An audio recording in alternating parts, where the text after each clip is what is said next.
నమస్కారం.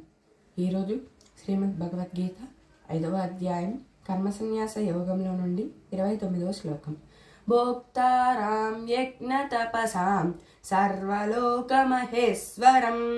సహృదం సర్వభూత్వానాం జ్ఞానాత్మాం శాంతిమోప్నతి. భావం: భగవంతుడు యజ్ఞములకు తపస్సులకు భోక్త, సమస్త లోకమునకు సర్వ లోక నివాసమునకు అధిపతి, సమస్త ప్రాణులకు ఆత్మీయుడు, పరమ ప్రేమ స్వరూపుడు. ఈ భగవత్వత్వమును ఎరిగినవాడు పరమశాంతిని పొందును.